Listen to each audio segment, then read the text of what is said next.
참으로 하나님 더욱 향하게 도와주시고 주님 더욱 알게 도와주시고 주님을 더욱 사랑하게 도와주시고 주님 약속하신 대로 이 말씀으로 저희를 강하게 세워주셔서 주님 섬기는데 아무런 어려움 없도록 도와주시기를 원합니다. 주님 저희가 경건의 모양은 있지만 경건의 능력이 없는 것을 늘 주님 앞에 자백드립니다. 바로 옳고 나오니 이 말씀이 우리 안에서 역사하실 때 저희가 모든 죄악과 모든 세상의 유혹과 모든 고난을 능히 이겨내고 능력 있는 삶으로 주님을 영화롭게 할 수 있도록 인도해 주십시오. 이 시간에 주님께서 온전히 홀로 영광 얻으시고 저에게 큰 영적 유익과 기쁨으로 인도해 주십시오. 우리 주 예수 그리스도 이름으로 기도하옵나이다. 아멘. 계속해서 호세아서 8장 9절입니다. 그들은 혼자 있는 들나귀인 아시리아로 갔고 에프라임은 연애하는 자들을 고용하였도다. 아까 나와 있는 8절의 그 이방인들이죠. 이방인들 가운데도 기쁨이 없는 것이 됐는데 혼자 있는 들나귀인 아시리아에게로 갔고, 자, 이 이스라엘이 가장 의지했던 것은 아시리아라고 하는 강국과 그 다음에 이집트라고 하는 강국이었습니다. 그래서 주변 강국들을 의존하고 있습니다. 지금도 이스라엘은 여전히 미국을 의존하려고 그러고 옆에 있는 나라들하고 연합을 해서 어떻게든지 그 인위적인 눈에 보이는 사람들을 의존하려고 하는 것이죠. 자, 여기서도 동일한 일들이 벌어졌습니다. 그런데 하나님께서 보시면은 이 아시리아는 혼자 있는 들락이라고 했습니다. 이 들락이라고 하는 것은 성경에서 항상 거듭나지 않은 그런 죄인을 예표합니다. 거듭나지 않은 죄인을 예표하는데 여기에 대해서는 좀 제가 들락이, 사람은 들락이처럼 태어났다고 하는 욥기 구절을 가지고 설교를 한 내용에 좀 자세하게 얘기를 했거든요. 들락이와 관련돼서 관심 있는 분들은 그 테이블 좀 들으시면은 욥기 주석에 들락이와 관련된 구절을 읽어보셔도 되고, 한번 제가 설교를 한 것 같습니다. 성경에 보면은 출애굽기 13장에 보면은 나귀는 하나님께서 그 구속을 하거나 아니면은 목을 꺾으라 그러지 않았습니까? 예. 왜냐면 이 하나님께서 모든 첫 태생을 다 구속했지 않습니까? 예. 그래서 살려줄 수가 없는, 그래서 이 구속받지 못한, 즉 거듭나지 못한 죄인들을 예표하고요. 마태복음의 21장에 예수님께서 들나귀, 나귀 새끼를 타셨죠? 예. 그것도 역시 같은 의미를 지니고 있습니다. 그래서 들나귀와 관련된 내용은 사실은 또 성경 구절을 쭉 찾아서 설명하자면 좀 시간이 굉장히 걸리기 때문에 제가 일단은 그 상징만, 의미만 거듭나지 아니한 죄인을 예표한다, 이렇게만 말씀드리고 욥기 주석이나 그 다음에 설교를 좀 참조하셨으면 좋겠습니다. 자, 들나귀인 아시리아로 갔고 에프라임은 연애하는 자들을 고용하였도다. 자, 예레미야 2장에 보시면은요, 예레미야 2장 14절과 18절에 보시면 그들의 애인이 두 개가 있는데 하나는 이집트고 하나는 아시리아입니다. 구절이 기록되어 있습니다. 예레미야 2장.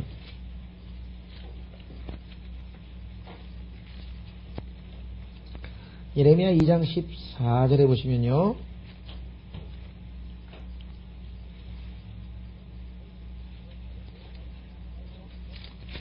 예레미야 2장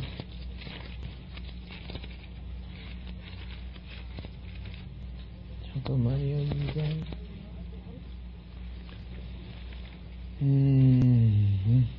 자, 우선 예레미야 2장에서요 24절부터 먼저 보겠습니다. 그 광야에 익숙한 들 암나귀 얘기를 한번 먼저 보시고요.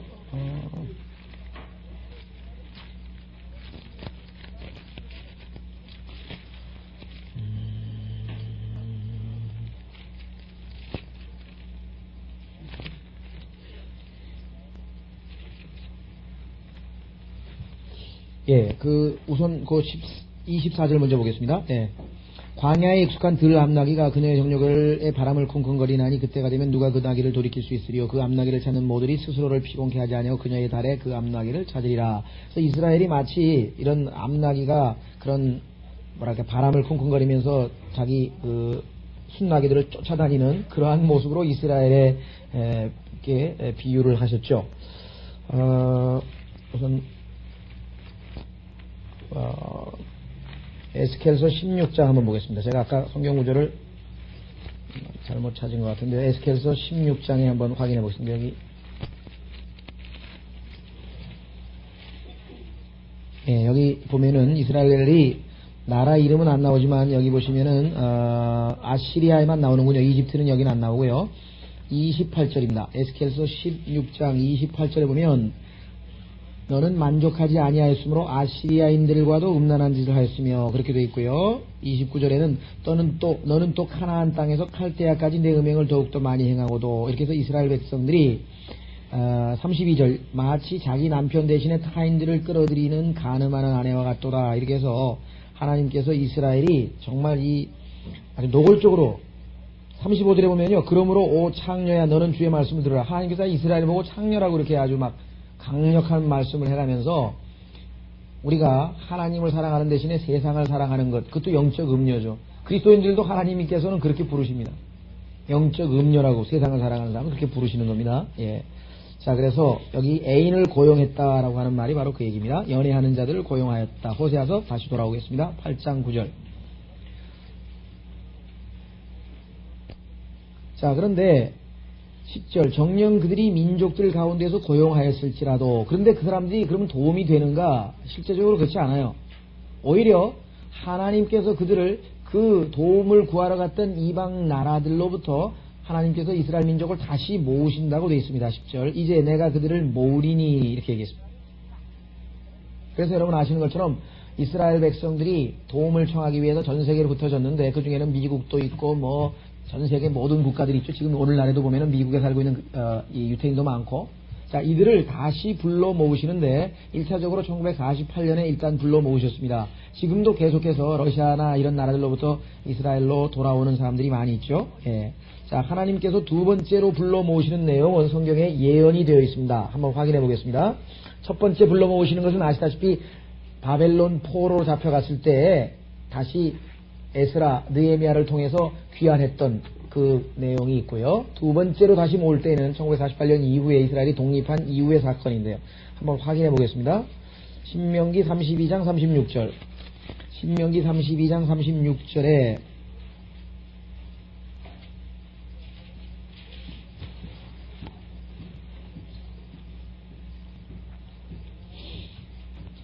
자 여기 보면은 주의 종들로 인하여 마음을 돌이킨다고 되어 있죠. 자, 이는 주께서 주의 백성을 판단하시고 주의 종들로 인하여 마음을 돌이키실 것이니 곧 그들의 힘이 쇠잔하고 갇힌 자나 남아있는 자가 없음을 보는 때라. 다시 말하면 이스라엘 백성들이 다른 나라에 도움을 구하러 갔지만 그들이 실제적으로 도움을 받지 못하고 어려운 처지에 빠져 있게 됐습니다. 하나님께서 그 민족들을 다시 불러 모으셔서 이제 나라를 다시 세우시는데 마지막으로 예수님이 오셔서 그 나라의 왕이 되시겠죠. 자, 이사야서 11장에 정확하게 두 번째라는 표현이 나옵니다. 한번 확인해 보겠습니다. 이사야서 11장 11절. 자, 이사야서 11장 11절에 보시면 이렇게 분명히 두 번째라고 하는 정확한 단어가 나와 있죠. 그날에는 주께서 다시 두 번째로 손을 펴서 남아있는 그의 백성의 남은 자들을 회복시켜 아시리아와 이집트와 파드로스와 쿠스와 엘람과 시날과 하맛과 바다의 섬들로부터 돌아오게 하실 것이라. 여러분도 아시다시피 바벨론으로 돌아올 때, 바벨론 포로로 잡혀갔던 이스라엘이 돌아올 때에는 여기 나와 있는 것처럼 바다의 섬들로부터 돌아온 적이 없죠. 그러나 지금은 어디서 바다의 섬들로부터, 여러분 잘 아시는 키프로스 섬에서도 돌아오고요. 그 다음에 지중해에 있는 여러 가지 섬들에서 돌아오고, 영국이 섬이죠, 섬나라. 영국으로부터도 유태인들이 많이 돌아왔고, 그래서 많은 그 유대인들이 하나님께서 전 세계로부터 불러 모으실 때 그것이 두 번째라고 기록되어 있습니다. 두 번째. 자, 그래서 호세아서 9장에 다시 돌아오시면 하나님께서 이제 그들을 모은다 그랬습니다. 모아요. 이스라엘 지금 여러분 아시는 것처럼 팔레스타인 땅에다 하나님께서 모아놓으셨죠? 자, 그런데 그들은 고관들의 왕이 지워준 짐으로 인하여 다소 슬퍼하리라. 이 다소라고 하는 말은 정도의 부사인데 정확한 의미는 잠시란 뜻입니다. 여기 a little이라고 하는 영어의 표현이 시간적 의미로도 쓰일 수 있고 다소라고 하는 약간이라는 정도의 의미로 쓰일 수 있는데 이것은 잠시란 뜻입니다. 왜? 환란이 여러분 잘 아시다시피 잠시 동안 3년 반 동안의 고난이 지나가면은 문제가 해결이 되죠. 주님이 오시죠. 그래서 이 a little이라고 하는 것은 시간적 개념인데 이것을 지금 다소라고 번역을 했는데 잠시라고 보시면 돼요. 잠시. 자, 그들은 고관들의 왕이 지어준 짐으로 인하여 잠시 슬퍼하리라. 두 가지 해석이 가능합니다. 여기서 고관이라고 하는 단어는 프린시스인데요. 통치자들이죠. 자, 이것이 만약에 적그리스도라고 한다면, 즉 아시리아인으로 예표되는 적그리스도인으로 인해서 환란 때 이스라엘이 고난을 당하는 것이라고 우리가 해석을 한다면, 왜냐하면 이 통치자들의 왕이라고 하는 것을 예수 그리스도에게 적용할 수도 있고, 왜냐하면 나중에 오시는 진짜 왕이니까 문맥으로 봐서 환란 때의 왕 노릇하는 적그리스도로 볼 수도 있습니다. 두 가지 해석을 한번 해볼 텐데, 첫 번째는 이사야서 10장에 보면은 이 적그리스도가 나타나서 많은 세금을 부과하게 됩니다. 이사야서에 보면은요, 이 적그리스도가 이스라엘을 엄청나게 핍박해서 많은 짐을 지게 됩니다. 그 내용이 지금 이사야서 10장 5절. 나의 진노의 막대기인 오 아시리아이나, 그들의 손에 있는 몽둥이는 나의 분노라. 내가 그를 보내어 불경건한 민족을 대적해 할 것이요. 불경건한 민족은 하나님의 백성 이스라엘이죠. 내가 그에게 명하여 내 진노의 백성을 대적하여서 전리품을 취하고 약탈물을 탈취하여 그들을 거리의 진흙까지 짓밟게 하리라. 여기에 보면은 많이 빼앗기죠. 약탈물, 전리품 다 빼앗기죠. 예. 자, 이와 같이 해서 결국은 이스라엘 백성들이 완전히 세금이라 이런 걸로 인해서 다 착취당하는 모습입니다. 14절에도 나와 있습니다. 내 손이 새둥지같이 백성의 재물을 찾았고, 그래서 그 재물을 빼앗기는 장면이 10장 14절에 나오죠. 자, 그 다음에 우리는 적그리스도가 나중에 보면은 세금을 물리는 자라라고 하는 구절을 다니엘서에서 배웠죠. 여러분 다니엘서 공부할 때 기억나시는지 모르겠어요. 세금을 물리는 사람으로 전형적인 인물로 적그리스도입니다. 이 내용은 어디에 또 나옵니까? 여러분들 마태복음에 보면은 아우구스토라고 하는 황제가 예수 그리스도께서 조세 등록을 하러 고향으로 내려가죠. 그 조세 등록이란 말이 지금 이 개혁성경에 빠져있지만 조세 등록입니다. 정확하게. 그러니까 세금을 내기 위해서 예수님이 고향에 가서 다시 조세를 등록을 하는 거예요. 납세자의 의무로 해서 자기가 세금을 내야 되는 그 명단을 작성하러 가는 거거든요. 그때 예수님께서 나사렛에서 아이를 낳으셨잖아요. 그러니까 나사렛에서 베들레헴으로 가시다가 거의 다 도착해서 여관 없이 말구에서 태어나시지 않았습니까? 거기에 보면은 조세 등록이란 말이 나옵니다. 그런데 다니엘서에 보면은 적그리스도가 등장해서 세금을 부과한다고 기록되어 있습니다. 자, 그래서 그런 면에서 봤을 때에는 적그리스도가 세금으로 과도하게 이스라엘 백성들을 핍박하는 것으로 일단 해석이 되고, 그러나 만약에 이것이 통치자들의 왕이 예수 그리스도라고 한다면 마음의 부담, 즉 예수 그리스도를 십자가에 못 박아서 그 대가로 지금 2000년 동안 고난을 당하고 특히 적그리스도 앞에서 엄청난 고난 가운데 있는데 그 주님께서 다시 오실 것을 알고 있죠. 기다리고 있죠.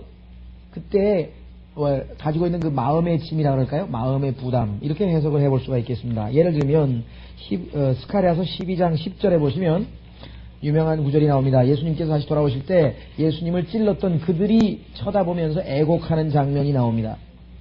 스가랴서 12장 10절. 스가랴서 12장 10절.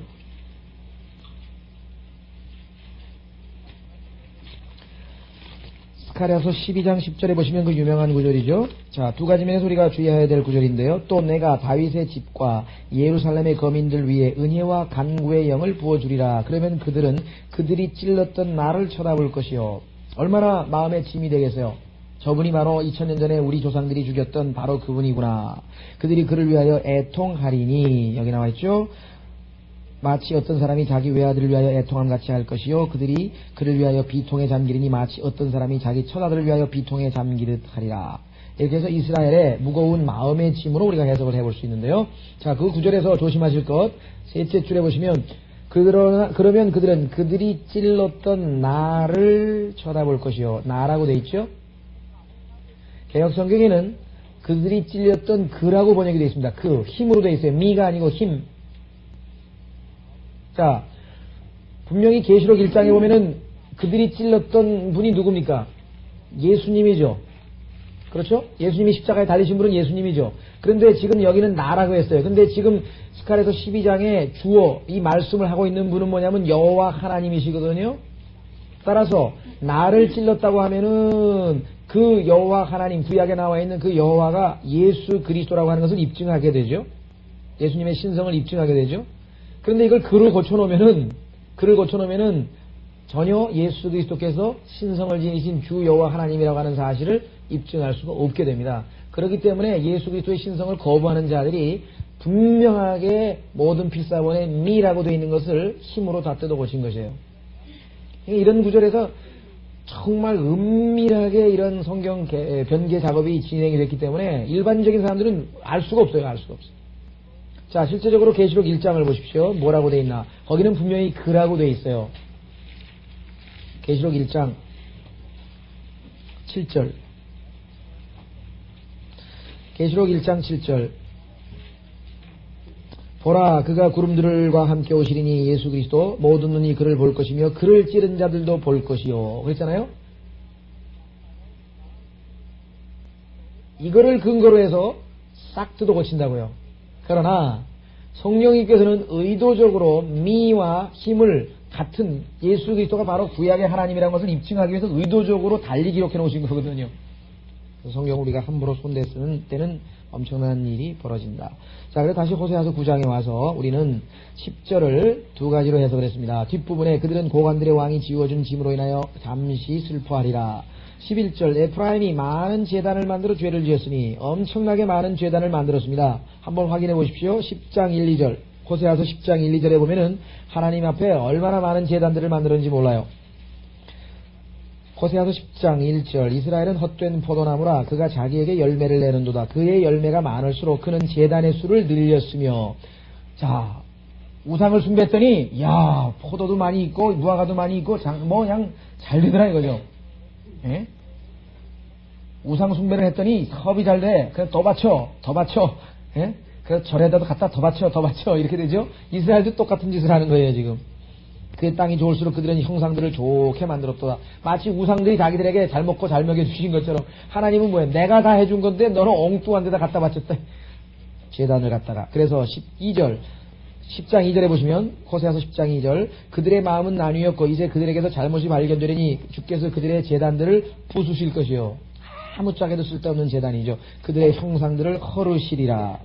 그것들이 마음을 뺏어서 너희가 나로부터 떠나가 버렸다라고 하나님께서 심판하시는 장면이 나왔습니다. 자, 다시 돌아가셔서요.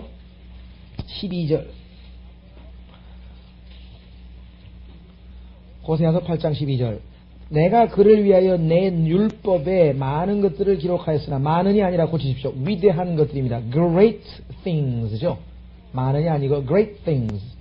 자, 내가 그를 위하여 내 율법에 위대한 것들을 기록하였으나 그것들이 이상한 것으로 여겨졌도다. 하나님의 말씀에 기록되어 있는 위대한 것들, 대표적인 위대한 것들이 뭡니까? 주의 날, 예수 그리스도께서 재림하시는 그 날들에 있을 위대한 일들에 대해서 쫙 기록되어 있죠. 온 산천이 다 떨고, 그죠? 하늘의 별들이 막 흔들흔들거리고, 천체가 흔들흔들거리고, 정말 위대한 일들이, 어마어마한 일들이 구약에 무려 509절에 걸쳐서 예수 그리스도의 재림에 대해서 언급하고 있습니다. 그렇죠.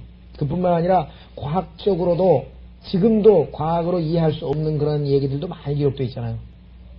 예? 그러니까 정말 하나님의 그 말씀들이 하나님께서 스스로 말씀하시기를 위대한 것들이라 그랬어요. 내가 그들을 위하여 내 율법에 위대한 것들을 기록하였으나 그것들이 이상한 것으로 여겨졌도다. 믿질 않아요. 성경이 다 우습게 보이는 게 안 믿어요. 이상하게 여긴 거죠. 이상하게 여겨요. 자, 한번 보겠습니다. 이사야서 29장 11절. 이사야서 29장 11절에 보면 이스라엘 백성들이 하나님의 위대한 말씀들을 아주 멸시하고 우습게 여기는 내용들이 기록되어 있습니다.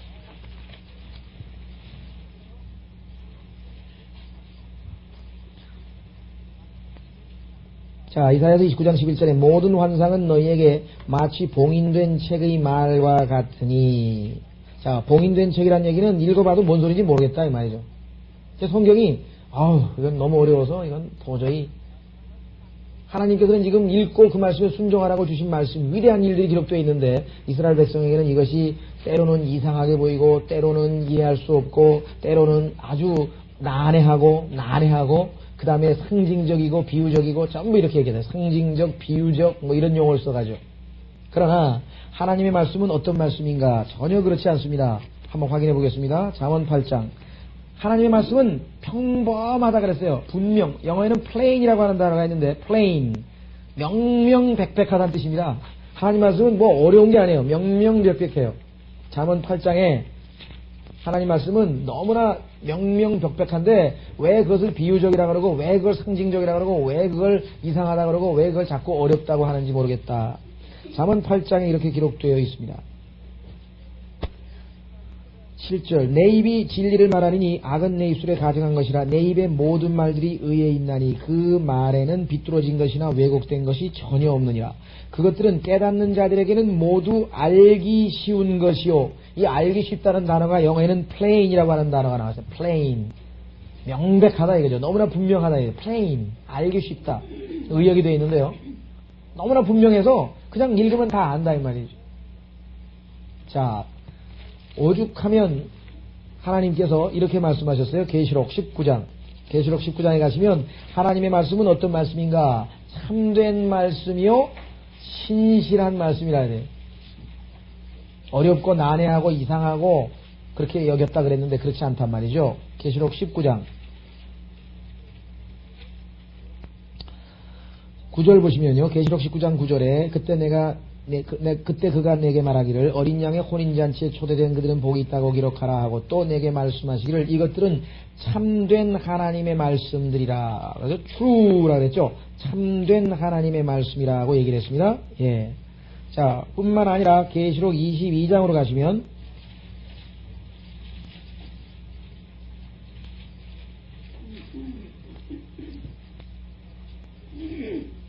계시록 21장 5절입니다. 계시록 21장 5절에 하나님의 말씀은 참되고 신실하니 기록하라 이렇게 되어 있군요.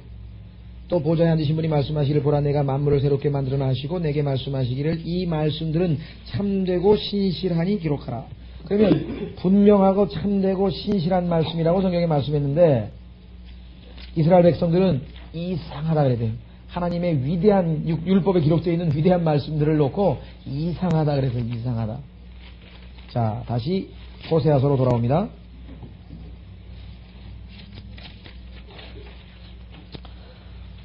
호세아서 8장 12절 내가 그를 위하여 내 율법의 위대한 것들을 기록하였으나 그것들이 이상한 것으로 여겨졌도다. 13절 그들이 내 제물에 희생제들을 위하여 내 제물에 희생제들을 위하여 고기로 희생제물을 드리고 그것을 먹으라. 하나님 앞에 제사도 열심히 드리고 그것을 먹으나 주는 그것들을 자 고치십시오. 받지 아니하시는도다. 이게 지금 기뻐하다고 했는데 accepted라는 단어입니다. accepted them. 하나님이 안 받아주세요. 아니 열심히 예배 드렸는데 열심히 제사 드렸는데 왜 안 받아주냐 이게. 화딱지가 났어요. 그게 누굽니까? 카인 아니에요. 카인. 아니 지금 내가 이게 열심히 농사 져가지고 제사를 딱 제사상을 차려드려가지고 딱 갔더니 하나님께서 카인의 제물은 받지 아니하셨으나 왜 그래요? 카인이 하나님께서 시키신 대로 믿음으로 안 나왔기 때문에 카인의 마음이 이미 벌써 잘못된 것을 아시고 카인을 안 받고 그래서 성경에 보면은 카인과 카인의 제물은 안 받았어요. 제물이 중요한 게 아니에요. 카인이 먼저 중요한 거예요. 카인과 카인의 제물을 안 받았어요. 그런데 뭐예요? 아벨과 아벨의 제물은 받으셨어요. 왜? 아벨은 믿음으로 나갔거든요. 히브리서 11장에 보면 아벨은 뭐예요? 믿음으로 하나님 앞에 나갔죠. 하나님이 시킨 대로. 하나님이 뭘 시켰습니까?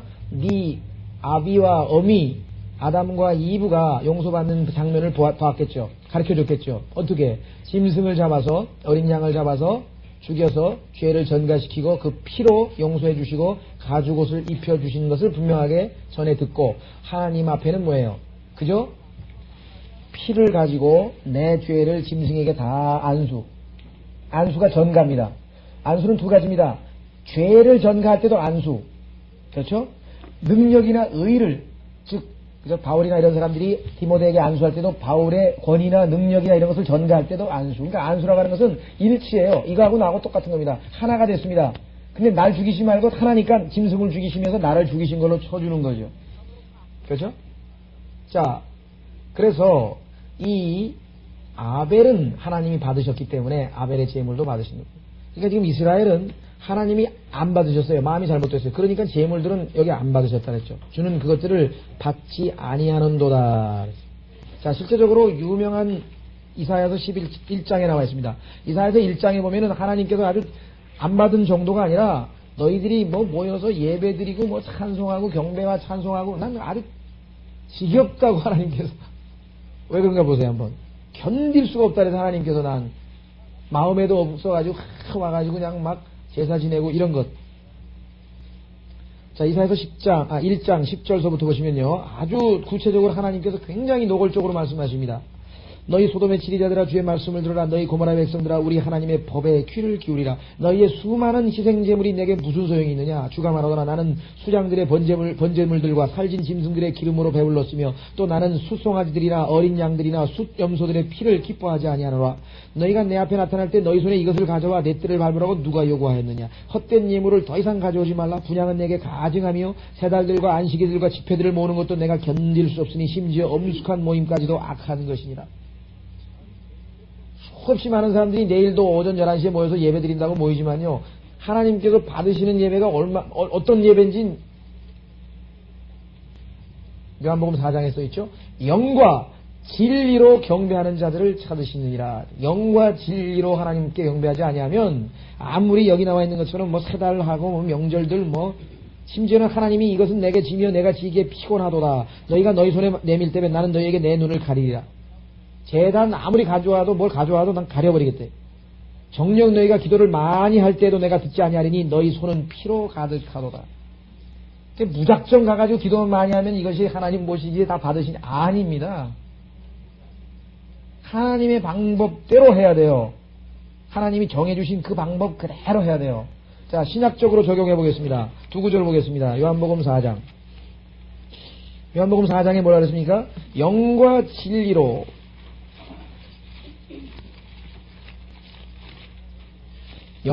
진리로 경배할 때 하나님께서 받으신다고 했습니다. 요한복음 4장 24절 23절부터 보시면요. 그러나 참된 경배자들이 하나님께 영과 진리로 경배드릴 때가 오나니 바로 지금이라. 이는 하나님께서 자기에게 경배드리는 그런 자들을 찾으심이니라. 하나님은 영이시니 그분께 경배드리는 자들은 영과 진리로 경배드려야만 하느니라. 거듭난 사람이 하나님께 경배할 수 있어요. 거듭나지도 않은 사람들, 구원받지도 않은 사람들 안에 영이 죽어있는 사람이 어떻게 하나님께 경배드리냔 말이에요. 그죠? 분명히 거듭나지 않고 영이 죽어있는 사람들인데도 불구하고 뭐 기도도 많이 하고 뭐 다 합니다. 지금 온갖 것을 다 해요. 그러나 하나님 앞에 영으로 드리는 예배가 아니죠. 두 번째, 진리로 하나님의 진리의 말씀이 선포되고 그 말씀에 두렵고 떨고 그 말씀을 듣고 그 말씀에 순종하고 그 말씀에 영향을 도전을 받고 이런 진리가 선포되지 아니하는 그러한 예배 역시 하나님이 안 받으십니다. 자, 한번 확인해 보겠습니다. 다시 로마서 1장. 바울이 내가 내 영으로 섬기는 하나님 이렇게 했어요. 내가 내 영으로 섬기는 하나님. 우리가 하나님을 섬길 때는 우리가 우리의 영으로 섬기는 거지 감정이나 이성이나 이와 같은 것으로 섬기는 것이 당연히 아니죠. 자, 로마서 1장 9절에 보시면 이렇게 고백을 합니다. 바울의 고백. 내가 그의 아들의 복음 안에서 나의 영으로 섬기는 하나님께서 나의 증인이시니 나의 기도에 쉬지 않고 항상 너희를 말하며. 그렇죠? 자, 뿐만 아니라 디모데후서에 보면은 우리가 하나님을 섬길 때에는 법대로 해야 된다. 법대로. 정해진 법대로 안 하면 아무짝에도 소용이 없다는 얘기죠. 법대로. 디모데후서 2장.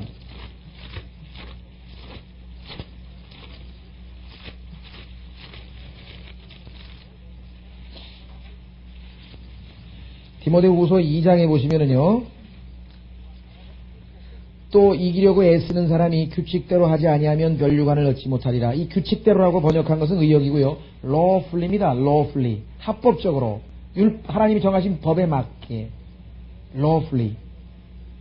자, 그러면 이스라엘은 하나님께서 정하신 법이 뭐예요? 하나님께서 정하신 법이. 먼저 마음의 할례를 받고 마음을 하나님 앞에서 다 해서 하나님을 뭐예요? 마음과 혼과 생각과 힘으로 사랑하고. 그렇죠? 그 마음을 가지고 정해진 율법에 따라 제사도 드리고 해야 되는데 전혀 안 그러고요. 딴 생각 품고 와가지고 하니까 기도마저도 가증스럽다고 하나님께서 지금 강력하게 말씀하시는 장면이 나와 있습니다. 다시 호세아서로 가겠습니다.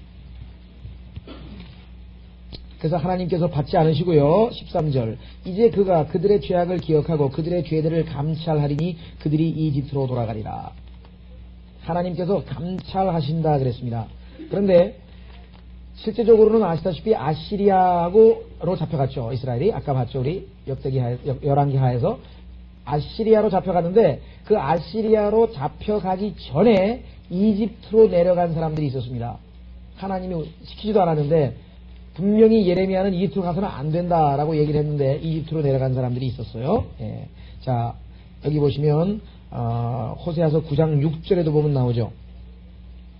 호세아서 9장 6절 보라 그들이 멸망으로 인하여 갔느니라. 이집트는 그들을 모으고 이집트에 갔잖아요. 멤피스는 이집트의 수도죠. 멤피스는 그들을 묻으리라. 그래서 이집트로 피난 간 이스라엘 백성들의 모습이 여기 나와 있습니다. 자, 신명기에도 하나님께서 이집트로 돌아가리라고 하는 예언을 해놓으셨어요. 이들이 얼마만큼 타락해 이집트로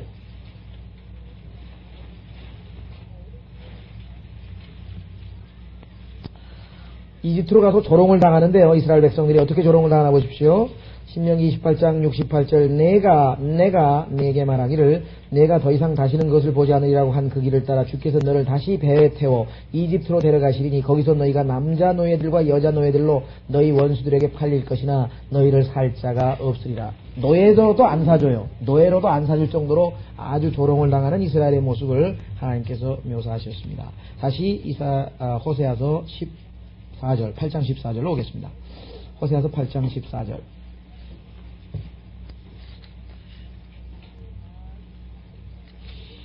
이스라엘은 자기를 지으신 분을 잊어버리고 신전들을 짓고 유다는 견고한 성읍들을 많이 세웠으나 내가 그의 성읍들 위에 불을 보내니 불이 그 궁전들을 삼키리라. 신전들 많이 짓고 제사 많이 드리고 재물 많이 갖다 드리고 헌금 많이 갖다 내고 이렇게 하면 하나님이 좋아하실 줄 알았는데 하나님은 전혀 그렇지 않으셨다는 얘기죠. 올바른 마음 올바른 영 그것이 하나님께서 요구하시는 것이었는데 그래서 신전, 성읍 그 다음에 이런 것들은 다 하나님께서 불태워버리신 심판의 대상이 될 뿐입니다. 자, 이 신전 또는 성전이라고 하는 이것이 얼마만큼 많은 사람들에게 올무가 되는가. 여러분들이 아마 이 교회 주변의 얘기를 아마 들어보시면요, 소위 말하면 성전 건축하다가 쪼개지고 망해지고 싸우고 치고받고 한 교회들이 지금 부지기 있어요. 사실은 그 성전도 아니지만요, 이 빌딩 프로그램인데 빌딩 프로그램. 왜 건물 짓다가 다 싸우냐고요. 건물 짓다가 싸운 데는 한두 군데가 아니에요. 잘 나가다가 평화로운 교회에도 건물 짓다가 무슨 장소 문제로 싸우고 그 다음에 크기 문제로 싸우고 그 다음에 그냥 융자 문제로 싸우고 문제로 싸우고 막. 자, 그래서 이 눈에 보이는 것 성전이 너무너무 멋있죠. 그러니까 유대 예수님 제자들도 뭐예요? 예수님 보고 이거 한번 보십시오. 이 건물이 얼마나 멋있습니까? 예수님께서 돌 위에 돌 하나 남지 않냐고 다 무너지게. 왜 그거 자꾸 생각하냐 이 말이죠. 자, 실제적으로 한번 보세요.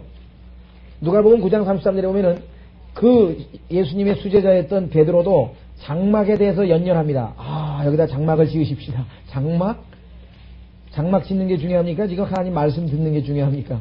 장막에 대해서 연연하는 장면이 누가복음 9장 33절에 보면 나옵니다.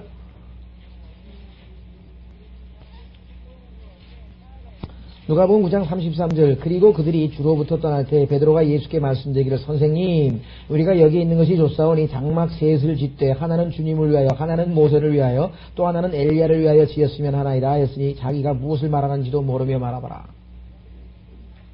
장막은 장막절과 연관이 되어 있습니다. 예수님께서 부활하신 영광스러운 모습으로 확 변화되니까 바로 천국이 임하는 줄 알고 베드로가 너무 좋아가지고 여기서 장막을 짓자고 장막절이 된 줄 알고 장막절을 기념하자고 지금 이렇게 얘기를 하는데 예수님은 2000년이 지나야죠. 그래서 뭐라고 얘기했습니까?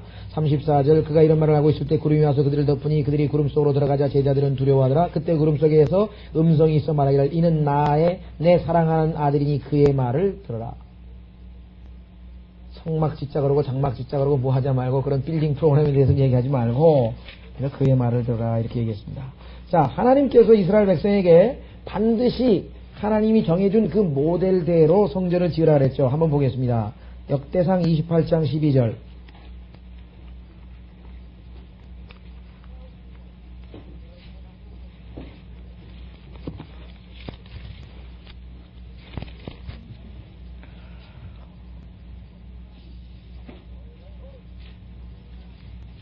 자, 여기 보면은 짓는 방식이 있습니다. 하나님께서 정해준 양식이라 그랬는데요. 여기는 짓는 방식 한번 보겠습니다.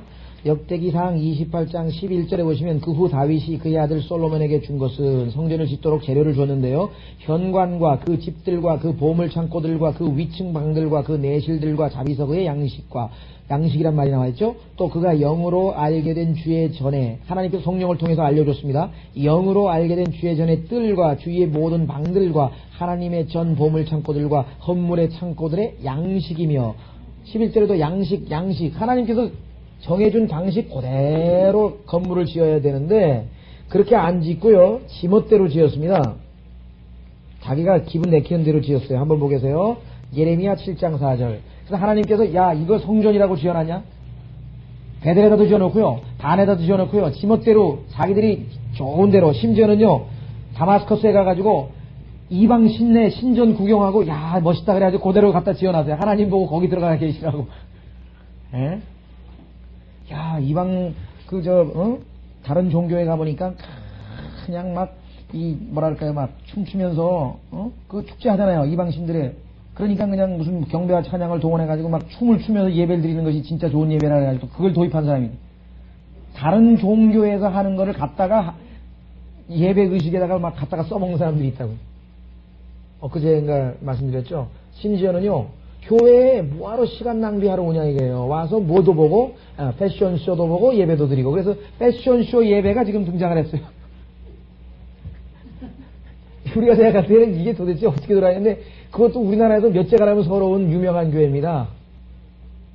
그래서 내가 이거 참 근데 그걸 자랑스럽게 얘기하는데 문제가 있어요. 우리 교회에서는 패션쇼도 보고 예배도 드릴 수 있다. 그래가지고 그냥 광고를 막 내는 거예요. 네? 광고를 내니까 뭐 숨길 이유도 없어요. 여기 동부 이천동에 있는 큰 교회 있잖아요. 하여간 할 말이 없습니다만은 어쨌거나 예레미야 7장 4절 너희는 거짓말을 신뢰하지 마라 말하기를 이것이 주의 성전이라 주의 성전이라 주의 성전이라 하는도다. 주의 성전은 아니라 이게. 내가 시키는 대로 짓지 않았다 이게. 자 뿐만 아니라 아모스서 7장 13절 보십시오. 아모스서 7장 13절에 보면은 채플이라고 하는 단어가 나옵니다. 여러분 어디서 들어보셨죠? 채플. 아모스서 7장 13절에 보면은 영어 단어에 채플이라는 단어가 나오는데 이 채플이라는 단어는 뭐냐면요. 왕이 있잖아요. 왕이 왕궁에다가 궁전에다가 예배당을 하나 조그맣게 만들어가지고 다 모이는 예배당에 안 가고 왜 왕이 행차하면은 귀찮으니까 우리 그냥 목사 하나 데려다가 여기서 예배 드립시다. 그렇게 해서 예배 드리는 사람들. 그 다음에, 우리 대학생들은 시시하게 좀 이렇게, 이 교육 못 받은 무식한 사람하고 예배 드리기 좀 그러니까, 우리 대학생들끼리 같이 예배 드립시다. 그거를 대학교회라 그래요. 이화여대 가면 있고요. 뭐 총신대 가도 있고요. 연대에도 가도 있고요. 대학교회라 그래가지고 다 있어요. 거기 가면 교목이 또 설교를 하고, 아주 막 철학적으로 유식한 얘기를 해가지고, 1년 내내 가도 예수님의 보혈이라는 소리 단 한 번도 들을 수 없는 기가 막힌 설교를. 저는 거기를 3년이나 다녀서 정말 3년 동안 보혈이라는 소리 한 번도 못 들어봤어요. 솔직하게 얘기해서 모르죠. 기억이 안 나는 줄 알고 들어본 적이 없어. 임마누엘 칸트는 한 50번 들었고요. 노자는 한 100번 정도 들은 것 같고요. 뭔 설교가 좀 그래요. 왜? 거기는 예배당이 아니고 채플입니다. 채플. 자, 아모스 7장 3절에 보시면 13절에 보시면 이렇게 돼 있어요. 베델에서는 더 이상 예언하지 말라. 이는 그곳이 왕의 예배당이요. 그것이 왕의 궁정임이라 하시니라. 왕의 예배당이라 했을 때 그 예배당이 채플입니다. 킹스 채플. 그거 하나님께서 경배 받으신 것 아니야. 왕이 뜩 앉아가지고 지가 하고 싶은 대로 목사 보고 시켜요. 오늘 설교는 좀 내가 짐이 우울하다. 그러니 좀 듣기 좋은 설교 좀 해보라. 기분이 우울하다 이거지. 그러니까 좀 어디 신나는 설교 좀 해보라. 그러면 그거대로 예? 그게 채플이에요. 채플. 그래서 이 채플에서 군대도 있어요. 그래서 그것을 채플린이라 그래요. 채플린. 그래서 우리 군목을 채플린이라고 하잖아요. 채플린 군목. 군대에서 군인들끼리만 예배드리는 그러한 조그마한 것을 채플이라고 합니다. 자, 그래서 결국은요. 이카봇이란 말 아시죠? 영광이 떠나갔도다. 그러죠? 영광이 떠나갔도다. 그 엘리의 며느리가 했던 유명한 고백 아닙니까? 예, 엘리의 며느리가 했던 그 이카봇. 그래서 결국은 이제 하나님의 성전이 예수님께서 말씀하신 것처럼 기도하는 곳인데, 기도하는 곳이 뭐예요? 도둑의 강도의 소굴로 바뀌었다고 예수 그리스도께서 말씀하셨죠. 자, 다시 돌아오셔서 호세아서 9장. 이스라엘은 자기를 지시부를 잊어버리고 14절 신전들을 짓고 유다는 견고한 성읍들을 많이 세웠으나 내가 그들의 성읍들을 위에 불을 보내리니 불이 그 중전들을 삼키리라. 실제적으로 역대 하나 예레미야에 보면 하나님께서 불을 보내서 싹 태워버리는 것들을 역사적 기록에 확인해 볼 수가 있습니다. 참조하실 분들은 역대기하 36장 19절에 보면 불로 태우고요. 예레미야 39장 8절에도 불로 태우는 장면이 나옵니다. 자, 9장으로 가겠습니다. 오 이스라엘아, 너는 다른 백성처럼 기쁨으로 즐거워하지 말라. 왜 그렇습니까? 환란이, 전무후무한 환란이 시작되죠. 교리적으로. 따라서 다른 백성처럼 기쁨으로 즐거워하지 말라. 이는 내가 내 하나님으로부터 떠나 행음하였으며 내가 모든 타작마당에서 보상을 사랑하였습니다. 결국은 이스라엘은 대환란을 통해서 정금같이 빚어져 나오겠죠. 하나님께서 심판을 보내시는데요. 자, 여기서 기쁨으로 즐거워하지 말라라고 나와야 돼요. 이사야서 9장 3절에 보시면 지난번에 우리 공부했던 내용을 아마 기억하실지 모르겠는데요. 성경이 한 구절이 변개가 되어 있습니다. 이사야서 9장 3절을 보십시오. 그 구절과 맞아떨어지는 구절입니다. 이사야서 9장 3절.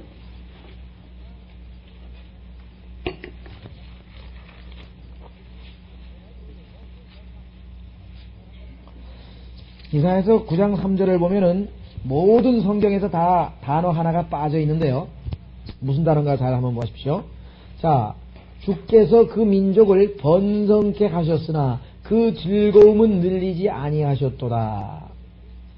이상하다. 분명히 그 민족을 하나님께서 multiplied, 늘리셨다. 번성케 하셨으면 당연히 즐거움도 번성이 됐으니까. 그러면 어떻게 역접이 나올 수 있는가? 그래서 거기에 not라고 하는 단어, 즉 그 즐거움을 늘리지 아니하셨도다 그랬는데 그 아니하셨도다라고 하는 것을 빼버리고 즐거움을 늘리셨도다라고 다 돼 있어요. 모든 성경이다. 왜 그래요? 하나님의 말씀이 이해가 안 가니까 자기들의 이성에 맞게 뜯어 고친 거죠. 아니, 그 민족을 번성케 했으면 즐거워해야 되잖아요. 당연히. 그러나 지금 오늘 호세아서 본 것처럼 하나님께서 다른 이방 민족들처럼 너희는 즐거워하지 말라 그랬죠. 기뻐하지 말라 그랬죠. 왜? 하나님께서 이스라엘 백성을 번성케 하신 것은 교회 시대입니다. 교회 시대의 이스라엘 백성들은 전 세계에 흩어져서 하나님께서 비록 핍박 가운데 있었지만 아시다시피 인구는 계속해서 늘어났어요. 마치 이집트에서 노예 생활할 때에도 많이 번성했죠. 많이 번성한 것처럼 전 세계에서 박해를 받으면서도 멸절당하지 아니하고 계속 살아남았어요. 많은 유대인들이 목숨을 부지하고 살아남았죠. 그러나 뒷부분에 뭐예요? 그 즐거움은 늘리지 아니하셨도다. 그렇죠? 왜 그럽니까? 숫자는 늘어났지만 교회 시대 동안에 얼마나 많은 핍박을 당했어요. 고난 속에 있었잖아요. 즐겁지가 않았다 이 말이에요. 그러니까 하나님의 말씀을 우리가 한 구절도 우리 의도적으로 이상하다. 번성했으면 즐거워해야지 왜 즐겁지 않았지? 이렇게 생각해서 성경을 뜯어보시니. 자, 이때도 즐겁지 않습니다. 이스라엘은 왜? 환란이 있잖아요 지금. 그래서 지금 이사야서 9장에도 오 이스라엘아, 너는 다른 백성처럼 기쁨으로 즐거워하지 말라. 이는 내가 네 하나님으로부터 떠나 행음하였으며 내가 모든 타작마당에서 보상을 사랑하였습니다. 타작마당과 포도즙 틀이 그들을 기르지 못할 것이며, 여기서 기르다고 했는데요, 이걸 고치십시오. 먹인다고. 왜냐하면 이 feed라고 하는 단어는 우리가 양을 치다, 내 양을 치라, 내 양을 먹이라. 예수님께서 베드로에게 내 양을 먹이라. 베드로야, 네가 나를 사랑하느냐? 주님, 제가 주님을 사랑하는 줄 아나이다. 그러면 내 양을 먹이라 할 때 그 먹이라는 단어거든요. 그런데 이스라엘은 타작마당과 아무리 농사 지어봐야, 또 아무리 과수농업을 해봐야 그들을 먹이질 못해요. 그리고 새 포도주도 다 동이 나서 다, 아까 얘기했죠, 다 뺏어간다고. 이방인들이 와서 다 뺏어가가지고 먹을 게 하나도 없잖아요. 결국은 하나님께서 어떻게 됩니까? 그들을 한때, 두때, 반때 광야로 데리고 가서 거기서 하늘에서 만나를 내려서 일용할 양식을 주옵시고 라고 하는 그 기도에 응답하셔서 하나님께서 하늘에서 하루에 한 차례씩 새벽에 해 뜨기 전에 만나를 보내셔서 그들로 하여금 3년 반을 부양하신다. 그렇게 되어 있습니다. 자, 그래서 결국은 이스라엘은 아주 환란 때 먹을 것도 없이 고통당하는 장면이죠. 자, 3절. 그들은 주의 땅에 거하지 못하리니 에프라임은 이집트로 돌이킬 것이며 그들이 아시리아에서 불결한 것들을 먹으리라. 자, 역사적으로 보면 아시다시피 이집트로 도망갔죠. 그 다음에 아시리아로 쫓겨갔죠. 아시리아로 잡혀간 것을 여러분들 아시죠? 예. 아마 환란 때에도 이스라엘 백성 중에 상당수가 실제적으로 아마 이렇게 도망갈 겁니다. 왜? 예루살렘에서 지가 하나님이라고 뜩 버팅기고 앉아가지고 유대인들을 괴롭히는 그 적그리스도의 핍박하에서 상당수의 많은 사람들이 아마 도망을 가겠죠. 그렇죠? 자, 그래서 세 나라가 나와 있습니다. 첫째, 주의 땅, 주님의 땅. 그 다음에 이집트, 그 다음에 아시리아. 그런데요, 놀랍게도 이 이집트와 아시리아가 나중에 하나님의 축복을 받는 땅으로 천년왕국에 뒤바뀌어 버립니다. 그죠? 이들이 하나님의 축복을 받는 땅 세 나라 중에 끼는 그러한 축복을 얻게 돼요. 자, 이사야서 19장 보십시오. 이사야서 19장.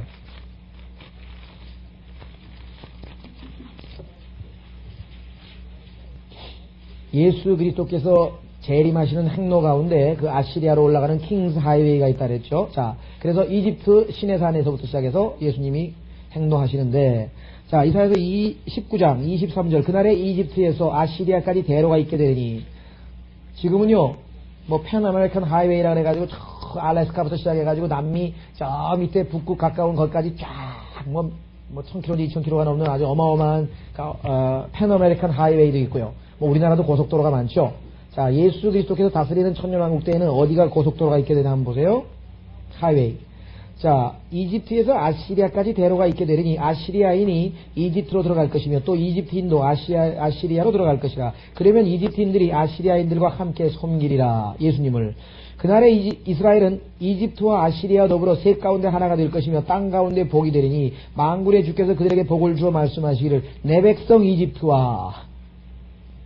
자, 계시록 11장하고 맞아떨어지죠? 계시록 11장에 보니까 뭐예요?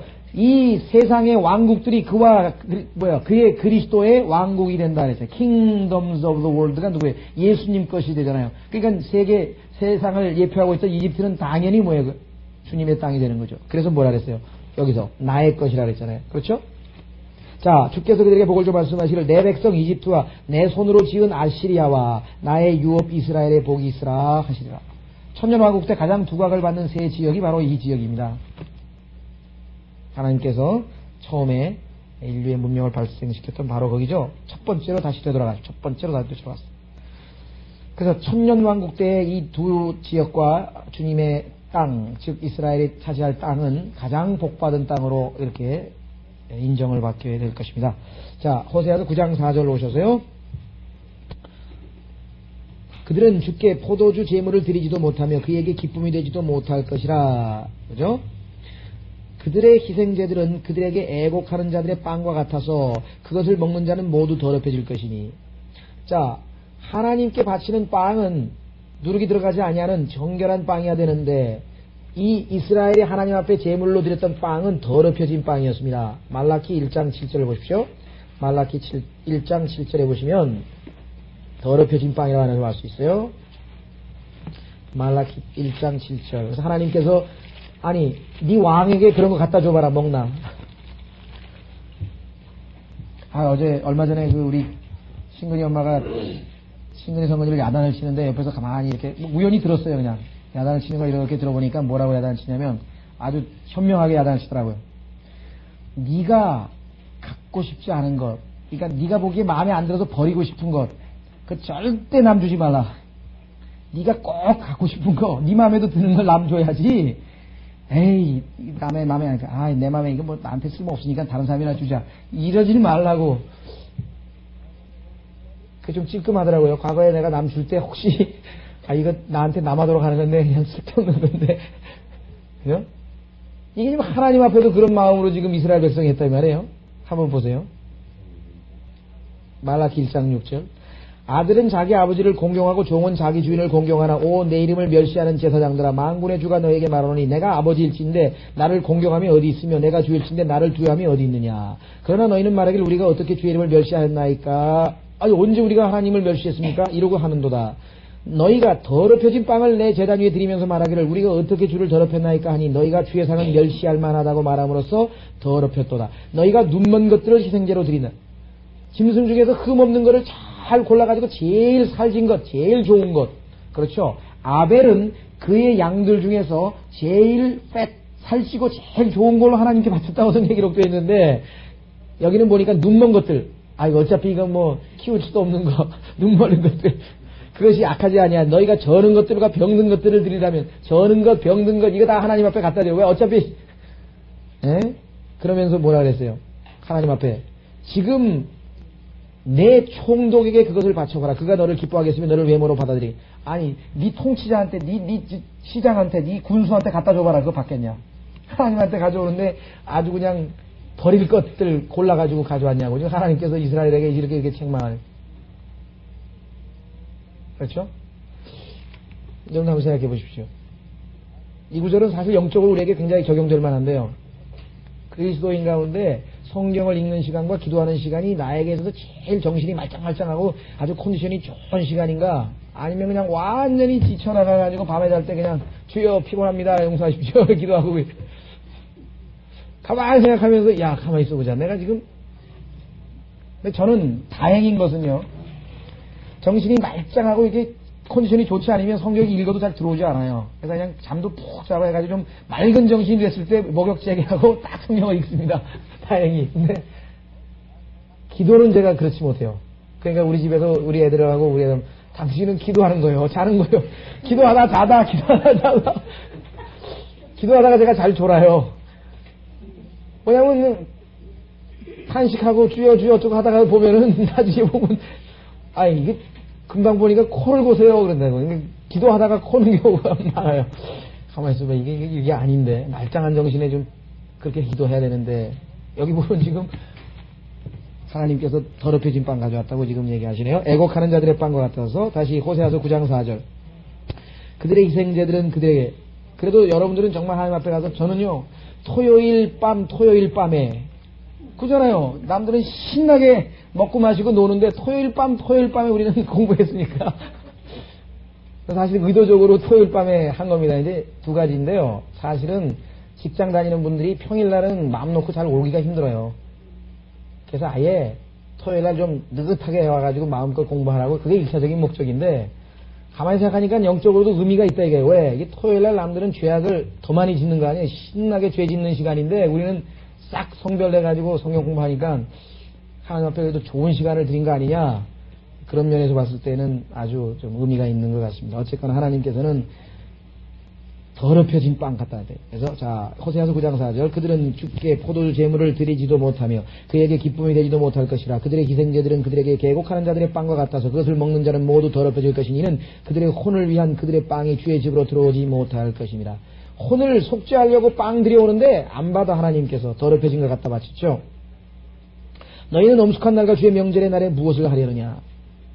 그렇게 더러운 빵 갖다 놓고 하나님 앞에 가서 엄숙한 날 경배가 되겠어요? 아니면 특히 이 엄숙한 날은 속죄일을 얘기하는데요. 이스라엘 백성에게서는 하나님 앞에 속죄하러 와가지고서는 카인과 같이 딱 그런 마음 자세로 와가지고 어떻게 속죄가 되냐.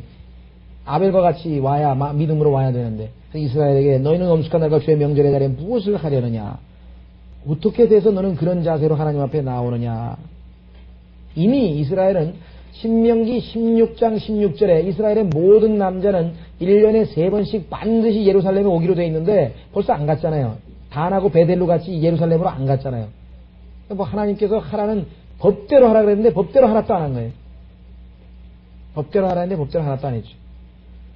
오늘도 그래서 우리는 성경대로란 말을 자꾸 쓰는 이유가 성경대로 주님을 섬겨야 합당하게 상을 받지, 운동선수가 상을 받지, 법을 어기면, 파울하니까 파울 하면은 나중에 들통나면 그 무효되잖아요.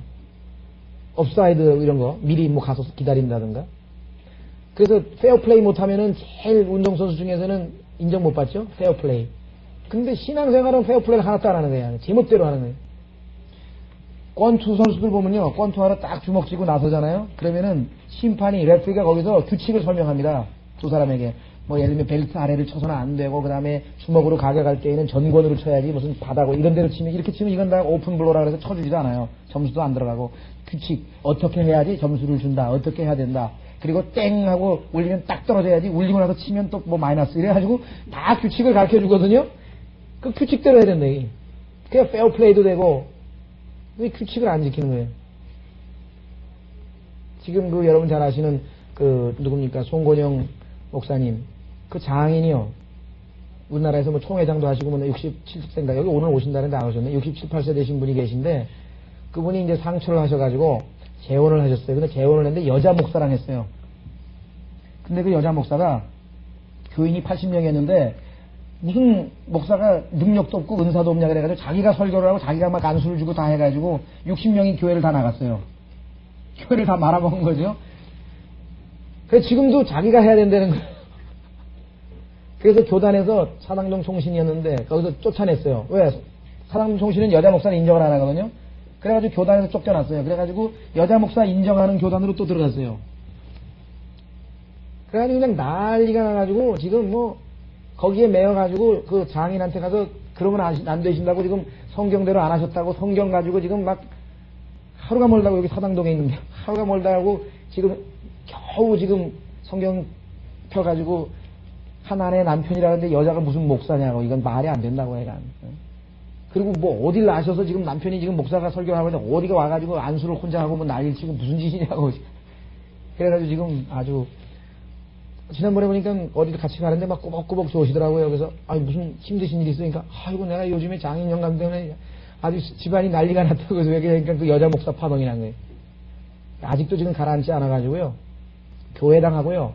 그 장인이 가지고 있는 집 두 채하고요. 자기 명의로 해달라고 삼손의 아내 그 들릴라처럼 매일 쪼른답니다. 매일 쫄라댄대요 지금. 그래가지고 이 딸하고 차이가 나서가지고 내용 증명 보내고 절대로 안 된다고 지금 막 규칙대로 안 한대. 예? 이 성서침례교회도 요즘에 규칙대로 좀 하다가 규칙대로 했더니 안 돼. 반칙을 좀 쓰면 좋잖아요. 슬쩍. 그죠? 슬쩍 반칙하고 뭐 이런 거 있잖아요. 그래 지금 성소침례교회가 200개가 있는데 그 중에서 지금 제가 알기로는 아마 20개만 남고 나머지 180개는 다 여자 집사 임명합니다. 지금. 왜? 여자들은 집사를 안 줬더니 교회를 올 생각을 안 해. 집사를 안 주는 교회 내가 왜 가냐 이게. 그래가지고 안 온대요. 그래가지고 숫자 분리하기 도저히 할 수 없다. 그래가지고 여자들 다 집사를 줬더니 그냥 뭐 그거 조금만 그냥 해줬더니 뭐 막 불어나더라고. 근데 규칙대로 하겠다고 하는 교회 한 20개는 그래도 안 된다고 그래서 거기 있는 사람이 많이 그 집사 주는 교회로 많이 가나 봐요. 어쨌거나 이건 뭐가 됐든지 간에 일단 파워를 하고 반칙을 하고 이렇게 해서 규칙을 어기면 하나님 앞에 여기도 지금 그 내용이 잘 나와 있습니다. 예, 다음 시간에 6절서부터 9장 6절서부터